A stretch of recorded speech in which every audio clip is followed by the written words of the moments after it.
Sup witches, the moon is in waning, and it's the perfect time to be doing cleansing and purification work.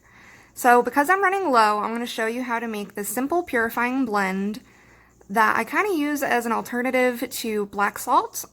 Black salt never really resonated with me, so I came up with this simple blend instead. And if you're a sea witch, you might particularly enjoy this blend because it harnesses the power of the sea.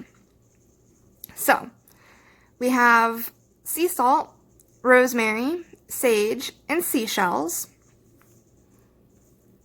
Here we have sea salt, and I can't recommend using table salt for this one because the real kicker of this purification blend is really harnessing that power of the ocean. It's very purifying in nature, and we want to really harness the essence of that purification. So then we have rosemary. And rosemary is just an amazing herb for purification of all kinds. It's been used for exorcism for centuries. It's perfect for this blend. And here we have ground sage. It's just normal cooking sage. I know it's not white sage, but honestly, I've never really felt too much of a difference between the two as far as their purification properties. I do believe maybe white sage is a little bit stronger of a purifier. However, we're using the ground sage here because it blends better with the mix. This is an alternative to black salt, so I'm trying to kind of mimic what the charcoal would do as far as coloration to the salt, and we'll see that when I get into the mixture. And if you can see, besides the seashells on the bottle, because I always decorate my bottles, I have seashells inside the bottle, and that's just to keep this blend charged with that essence of the ocean. So now let's come over here and we'll talk about the mixture. There is no real perfect measurement or combination here. Basically, you're just looking for a consistency, and what that consistency is you want there to be a little less rosemary than sea salt. And you want the salt to kind of have taken on somewhat of a green hue from the ground sage. And yeah, this is pretty much what you want to end up with.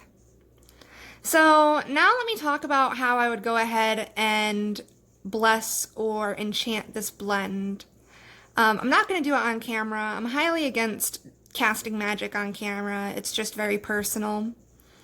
But I'll go over my process, and what I would do is I would put it in my mortar and pestle, not because it needs to be ground anymore for consistency's sake, but because grinding herbs is a great way to transfer your own energy into the herb blend.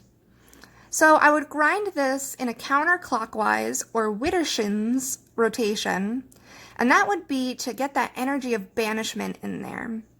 It's always counterclockwise for banishment and clockwise to bring in blessing.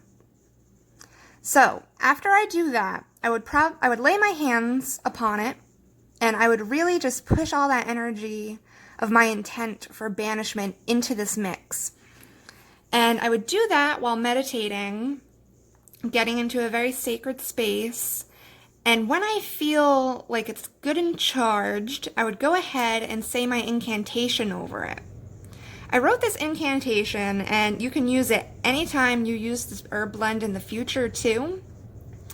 Let me just flip to it in my notes. Okay, and the incantation is, herb grown by sun, salt born of sea, wash away all that doesn't serve me, around and within, so mote it be. After that, I would take it and I would put it in the moonlight of a waning moon and charge it. You can charge it for one night like I do, or 3 is a good number, or even 7. But after that, it's ready for use. So I've compiled a list of some of the ways I use this herb blend. Oop, sorry guys, I'm flipping through my notebook. Alright, so you can use this just as you would use black salt. You can sprinkle it in every corner of your home and in front of your doorways and windows for protection. You can use it in ritual baths for self-cleansing. You can use it to clean tools or crystals. You can boil it and strain out what doesn't dissolve and put it in a squirt bottle and have a really awesome room spray. When casting a circle, you could draw the circle out with this blend to keep everything pure and cleansed and make sure no negative energies can enter the circle. There's probably 1,000,001 more uses for it, and if you'd like to tell me how you use it in the comments, that would be really awesome. Thank you so much for watching. I hope this helped or inspired. Subscribe if you liked it, and we'll see you again. Happy casting!